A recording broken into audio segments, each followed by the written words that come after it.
Ella no viene de una familia de científicos, pero desde chica le llamó la atención la investigación en el campo y en el laboratorio. Quería trabajar en un lugar, como ella misma lo define, sin fronteras. Empezó estudiando biología y mientras avanzaba en la carrera fue descubriendo que le interesaba la limnología, que es una ciencia muy específica que estudia la ecología de los ambientes acuáticos en los continentes. Pero ¿qué hace una científica todos los días? ¿Cómo es trabajar en algo tan poco común? ¿Y para qué sirve la ciencia? Erika es una científica mendocina caracterizada por la perseverancia, por el liderazgo y sobre todo por la determinación de que su vida deje una marca en el mundo, sea grande o chica. Y si su vida fuera un libro, recién va por la mitad de la historia. Todas mis fuerzas y noté que no me oías. Tu historia, mi historia, nuestras historias. Todos tenemos una o muchas. Esta es la tercera temporada de Descubrimiento Podcast. Entrevistas, personas, historias. Y mira, busca algo más fuera de lo normal. Y te busco esperando encontrar. Estamos con Erika Zeibler, una científica investigadora argentina de Mendoza, oriunda de Mendoza, ¿verdad? Oriunda de Mendoza, sí. Bueno, y hoy vamos a hablar sobre qué es ser científico. Pero antes de empezar, Erika, te propongo que completes brevemente esta presentación. ¿Quién sos para quien no te conoce? Bueno, yo soy limnóloga. La limnología es la disciplina que estudia los ecosistemas de agua dulce del mundo. Estudia, por ejemplo, las condiciones en que se encuentran los ríos, los arroyos, aguas a salvedad porque tienen distintas condiciones ambientales, ¿no? Hay diferencias entre un río y un arroyo. Lagos, lagunas, y bueno, y todos los organismos que se encuentran en ese tipo de condiciones.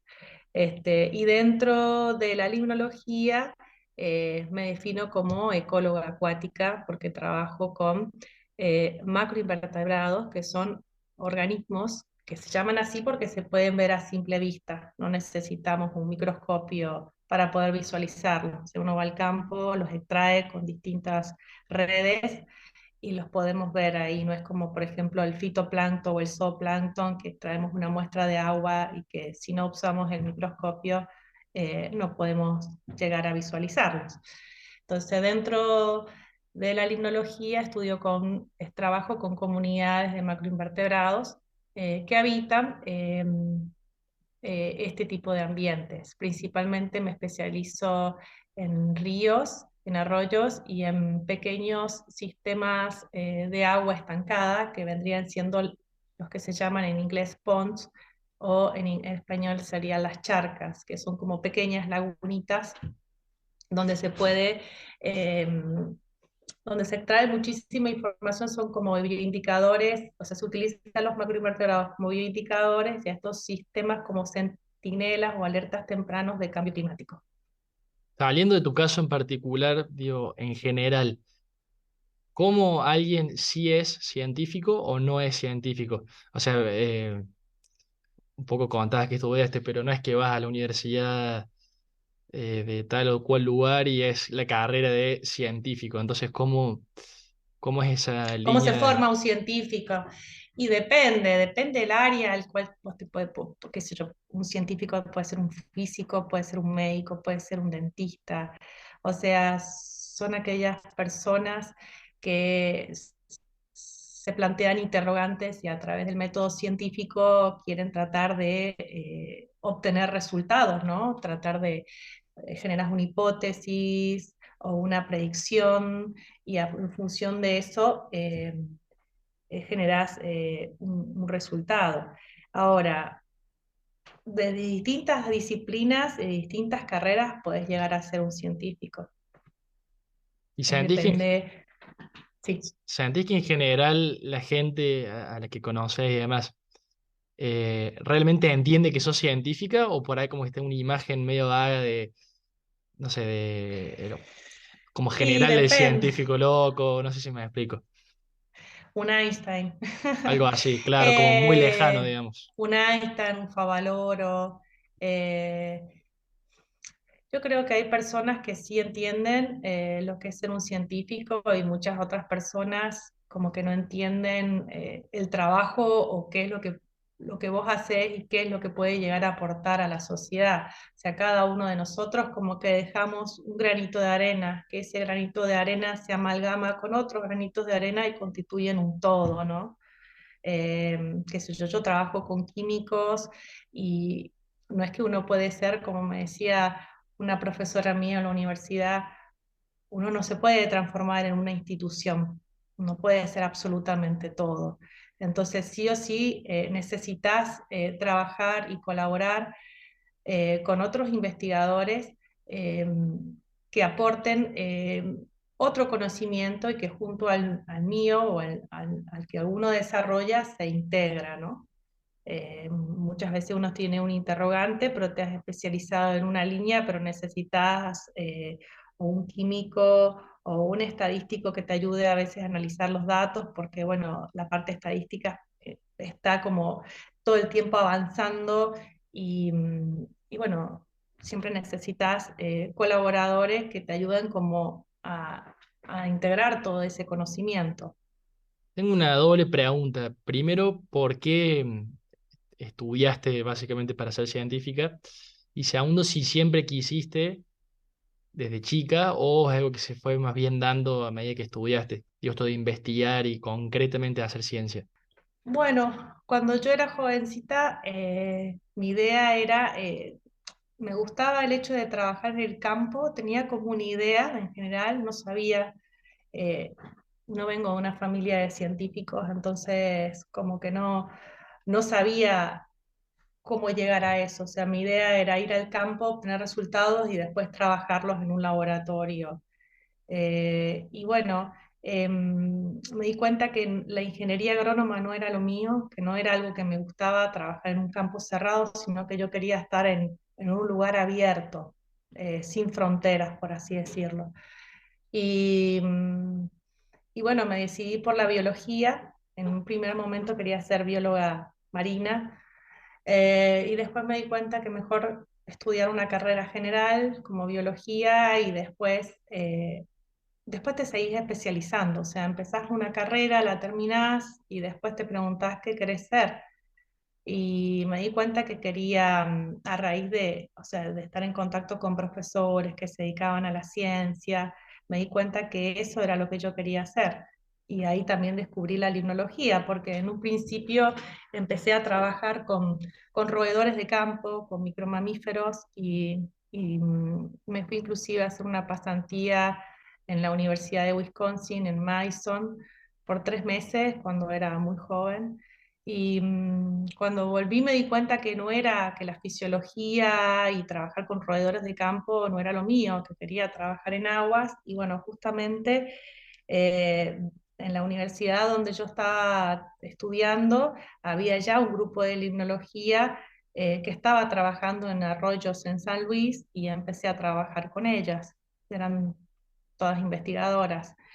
Y bueno, la verdad que en el momento que empecé a trabajar en eso, nunca más dejé de hacerlo porque es como es algo que me apasiona, ir al campo, muestrear, volver al laboratorio, lavar esas muestras, trabajar en los laboratorios de química o de físico-química como para poder, porque obviamente vos tenés una idea de en qué situación se encuentran esos organismos, pero bajo qué parámetros ambientales, cuáles son las condiciones físico-químicas que están modificando el ambiente o no de esos individuos o de esas poblaciones o esas comunidades que habitan en ese tipo de ambientes. O sea, todo el tiempo tenés preguntas y a medida que vas al campo te surgen otras y de eso se trata ser un científico, realizar, o sea, se te formulan preguntas, se te formula una hipótesis o una predicción y querés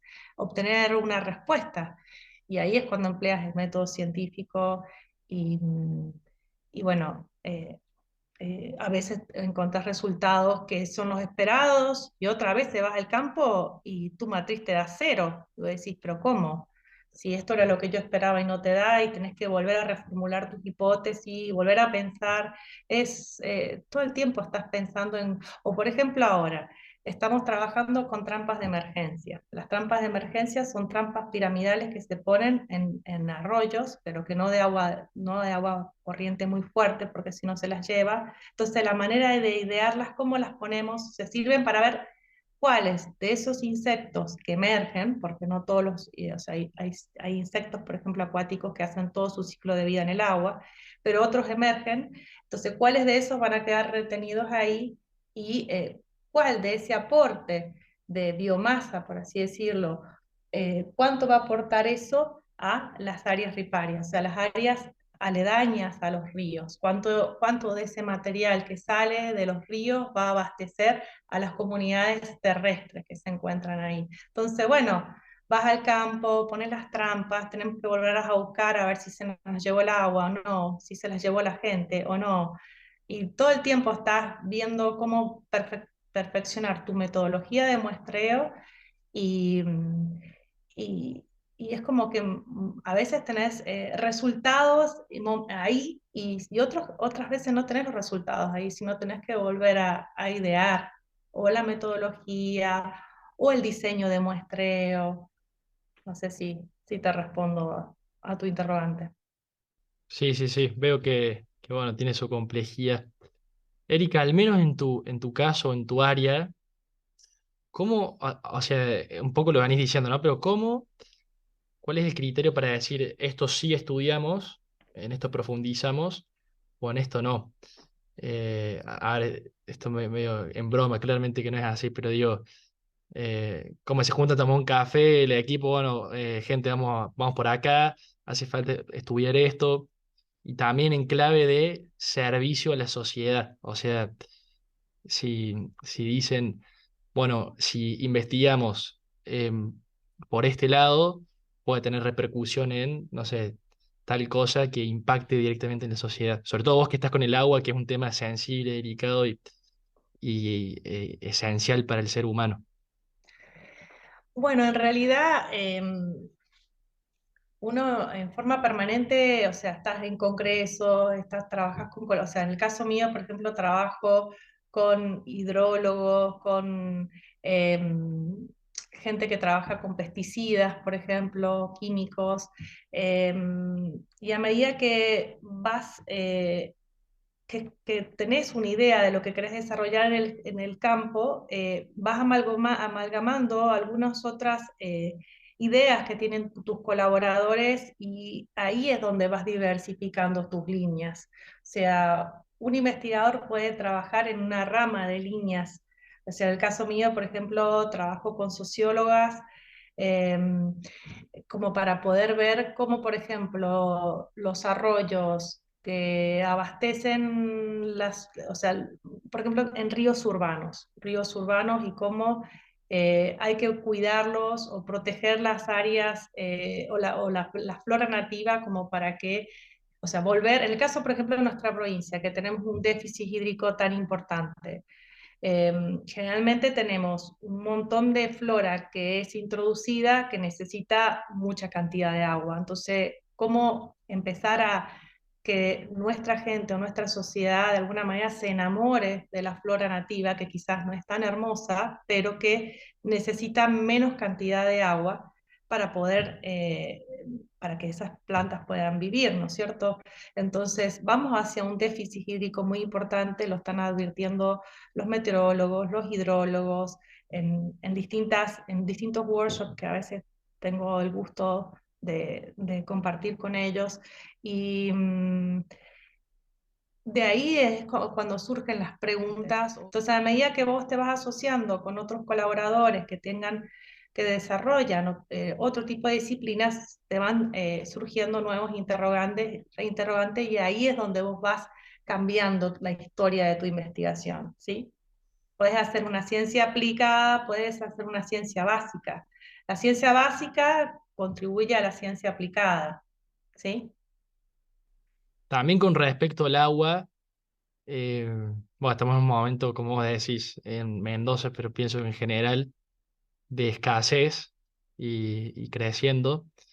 ¿Qué tan precisas son las predicciones o los estudios de en tantos años no habrá agua o en tantos años se va a acabar el agua o el acceso de agua dulce o al menos se va a limitar? ¿Qué tan preciso es? No sé si podría decirlo, no soy hidróloga, no podría decirte con qué nivel de precisión. Ellos trabajan con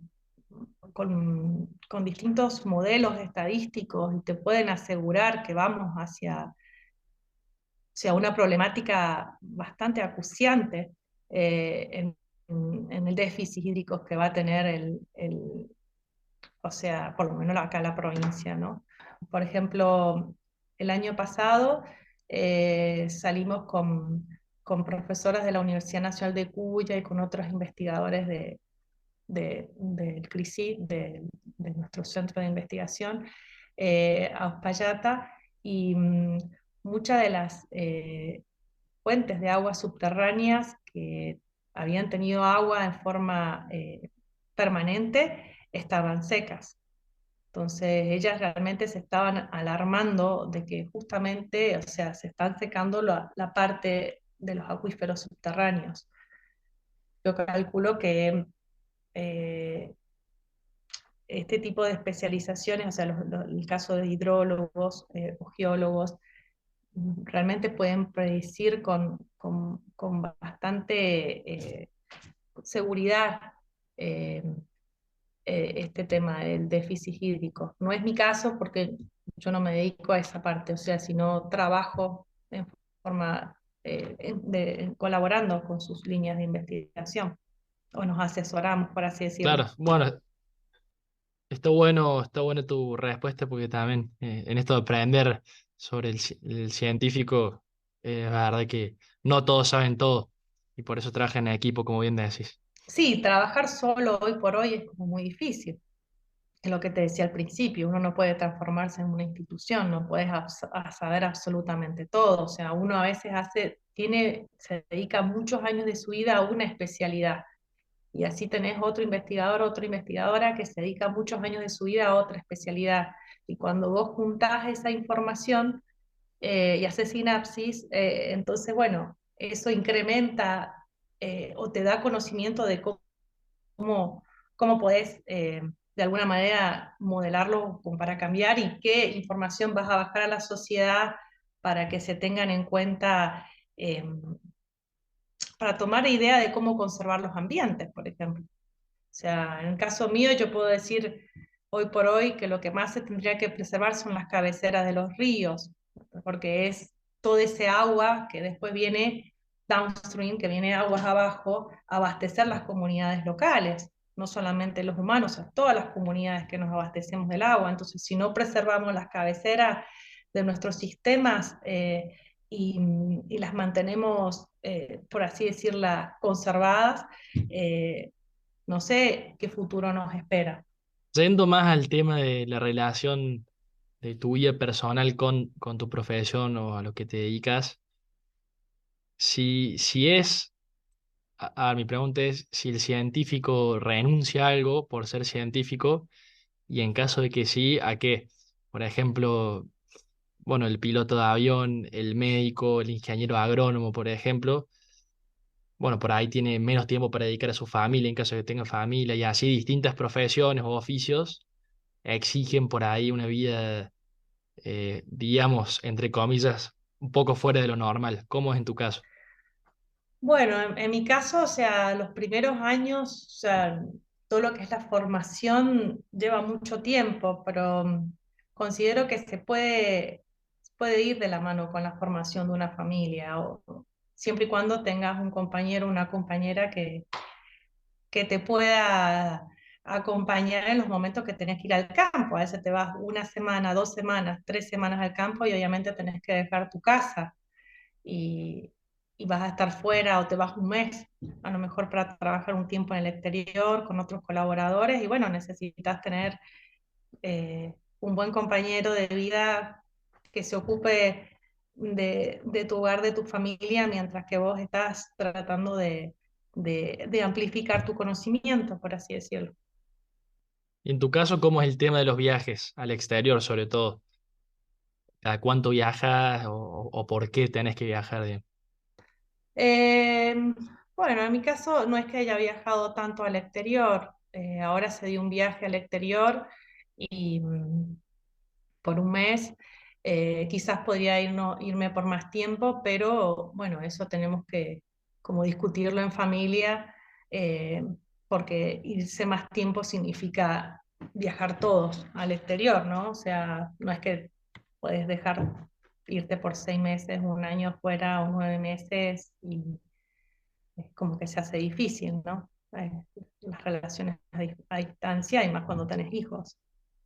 También de la mano esto de profesional y persona, te pido si puedes contarme una anécdota positiva de estos años de carrera y una negativa, eh, como éxitos y fracasos en lo científico.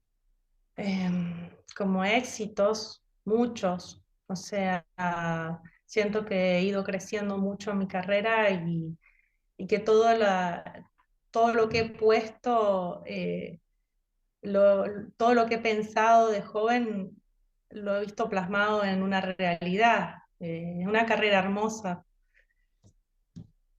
que da muchas satisfacciones. En lo negativo a veces nos repercute que muchas veces tenemos que presentarnos a subsidios internacionales, por ejemplo, hoy por hoy, con la devaluación que tenemos en nuestra moneda, muchas veces nos tenemos que presentar a subsidios internacionales para poder mantener nuestros proyectos de investigación. Entonces, y también muchas veces, porque tenés que darle una continuidad, ya que necesitas publicar para poder seguir manteniéndote en el sistema y competir también con una audiencia internacional que trabaja a veces en condiciones mucho más favorables que las nuestras. O sea, nosotros tenemos que fabricar a lo mejor los muestreadores para ir al campo y en Estados Unidos directamente llaman por teléfono y ya tienen los equipos. Entonces ese tiempo de trampa no lo necesitas y también a veces para publicar, por ejemplo, una publicación en una revista científica, muchas de ellas eh, son pagas y te sale entre 2.000 a 3.000 dólares la publicación. Y los subsidios que uno tiene de proyectos de investigación que has ganado y que has competido para poder llegar a eso, no llegan a veces a tener ese valor. Entonces tenés que pagar tu trabajo de tu bolsillo, eso sería algo negativo. O sea, hoy por hoy muchas de las cosas que yo tengo en mi oficina y parte de la calidad que tengo para trabajar en mi oficina, mi propia computadora la he pagado de mi bolsillo, ¿me entendés? O sea, porque el dinero que a veces uno obtiene de aquellos otros subsidios son para proyectos para poder seguir saliendo al campo. Entonces, eso sí es algo negativo. A veces sería lindo decir, bueno, eh, eh, no tener que preocuparse tanto como hacen algunos otros investigadores que viven en otras partes del mundo. Corregime si me equivoco, pero pienso por esto que contas que es muy vocacional, ¿no? Tu profesión, dedicarte a esto. Sí, por supuesto. Sí, sí, sí. ¿Tenés algún referente científico, vivo o muerto? Ay, no sé, ahora no tengo ninguno en mente. Me parece que, Y por ejemplo, si pudieras hablar con algún crack, como no sé, mencionabas a Einstein o a Valor o tal vez alguien más de tu campo, por eh, ejemplo, bueno, bueno, podés ahora no elegir tengo uno. no me acuerdo el nombre, pero por ejemplo, en los primeros limnólogos europeos salían a muestrear en sus bicicletas o en carretas al campo. Y, o sea, es como decís vos, es tan vocacional, o sea, la gente que genera conocimiento tiene como mucho amor para dar. Si pudieras hablar con alguno de estos primeros, ¿qué les preguntarías o qué les dirías? Ah, no, me hubiera gustado acompañarlos al campo para ver qué preguntas se hicieran, ¿no? Sí, sí, cómo lograron, imagínate, en los tiempos de antes, qué sé yo, se salía al campo y a veces estaba 40 días al campo y no había camionetas 4x4, se salía a caballo, o sea, salían, bueno, hoy por hoy, muchos de los trabajos de campo que he hecho, a veces nuestras camionetas no están en las excelentes condiciones y a veces te quedas en el medio de la nada y tenés que salir con 50 litros de agua, con mucha comida y en estado físico más o menos bueno como para poder salir a flote, ¿no? Para que se te quede la camioneta a 50 kilómetros de una ruta principal. Tenés que caminar. Acá en Córdoba decimos, estás en el horno. Bueno, en Alemania dicen, estás en el medio de la pampa. Cuando estás en el medio de nada, ellos utilizan, estás en el medio de la pampa. O sea, Mira vos, está bueno aprender de los alemanes. Bueno, tengo una pregunta un poco rara, espero que te descoloque. ¿Te gusta el fútbol? no. Bueno, ¿por qué pregunto? Voy a hacerle cuenta que dijiste que sí. No, porque en la época de mundiales, eh, o sea, básicamente las marcas argentinas hacen buenas publicidades y spots, siempre como muy emocionales. Recuerdo una que fue del Mundial, creo, 2014, como que habla de las virtudes de los argentinos, creo que se llama Nuestros Héroes, algo así. Y decía, tenemos a la Reina Máxima, tenemos el Papa Teo Maravilla Martínez, Messi, el Diego, y se ponía a mencionar cómo los argentinos triunfan en el mundo, básicamente en lo que hagan. ¿A qué va esto? ¿Qué ves vos también de tu experiencia y haber podido viajar al exterior a colaborar con colegas extranjeros? ¿Qué ves que tiene el científico argentino? Más allá de lo teórico, de lo general de un científico, ¿qué virtudes ves que tiene para aportar al mundo de la ciencia o al campo científico una persona argentina que, como vos decís, por ahí le lucha o le corre atrás con cosas que en otros lados están dados por descontado, sea material, sea de formación, pero que aún así hace ciencia? Y yo creo que una de las grandes virtudes que tenemos es que podemos gestionar absolutamente todo. O sea, de lo más chiquito hasta lo más grande. Desde poder generar una trampa de muestreo a sentarte a modelar y hacer los análisis estadísticos. Estás acostumbrado a hacer todo por vos mismo. Pues no tenés a veces un montón de gente al cual vos le pasás eh, tu trabajo para que te ayude. Muchos de nosotros trabajamos así, como que sos todo en uno. Entonces, eso te permite resolver un montón de problemas que a veces otros científicos, no puedo decir, no sé, no están acostumbrados, o sea, se quedan ahí sin saber cómo resolverlo. O sea, tenemos capacidad resolutiva, por así decirlo. Buena síntesis. Bueno, Eri, para condensar todo esto que contaste y también todo lo que has vivido en estos años y por ahí no hablamos, esto se llama Descubrimiento Podcast y me gusta preguntar al final de los episodios, ¿cuál fue tu descubrimiento? Por ahí si pudieras condensarlo, no sé, en una palabra, en una frase, lo que primero se te viene que decís, che, yo descubrí esto en mi vida, en mi carrera. Ay, no sé. No sé qué contestarte frente a eso. O sea, creo que no puedo haber descubierto especies que son sensibles a la contaminación y el cambio climático, especies nuevas eh, que tienen rango de distribución muy acotados y que a lo mejor a largo plazo se pueden extinguir, eh, índices biológicos eh, que, que van de la mano justamente con esas dos cosas, con la polución orgánica y con el cambio climático, y que eso genera, que te ayude a saber más o menos el estado en que se encuentran los ecosistemas acuáticos. Y no, muy interesante. Bueno, y te propongo una última dinámica que cambiemos de roles y vos seas entrevistadora y yo soy entrevistado y que me hagas una pregunta. ¿Qué es lo que más te gusta de tu trabajo? Conocer las historias de las personas, por eso hago el podcast. Y también sobre todo de la gente, no sé si es normal la palabra, pero que uno por fuera dice, bueno, no es tan famoso, no tiene tanto para decir, pero cuando entras hablas con las personas te das cuenta que tienen historias que, y que son muy interesantes y cada una es única, en verdad, así que como un privilegio por conocer esas historias. ¿Y qué es lo que menos te gusta de tu carrera? Lo que menos me gusta es por ahí, a ver, o sea, eso es como que uno se le sigue a otro, pero las discusiones que por ahí se arman entre colegas, la verdad, entre periodistas, por distintos criterios, porque es fácil en el periodismo, o sea, no mentir o cambiar la realidad, pero como poner el ojo en uno u otro lado, y eso ya te cambia mucho la forma de contar una noticia o de explicar algo. Entonces hay veces que la verdad hay roces ahí, porque es difícil separar la intencionalidad de uno, de qué quiero comunicar o cómo lo quiero comunicar, del hecho en sí.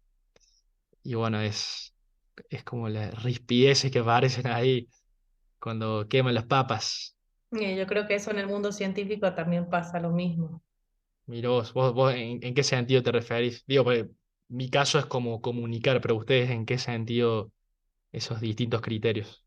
Y esos distintos criterios también en las en los distintos pensamientos que tienen las personas, ¿no?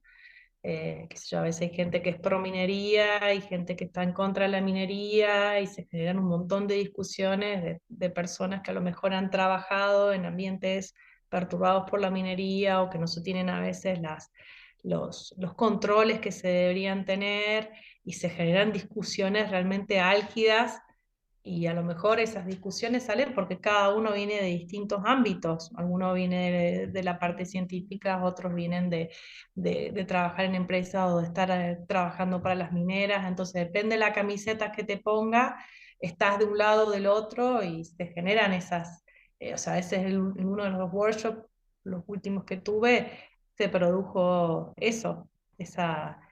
eh, esa sensación de enojo que queda ahí y que no genera ningún tipo de, por así decirlo, no genera nada positivo, ¿no? Porque, no sé, a mi manera no sirve atacar tanto. Mm, mira vos, muy interesante. Bueno, bueno saberlo, fuerte, pero bueno saberlo.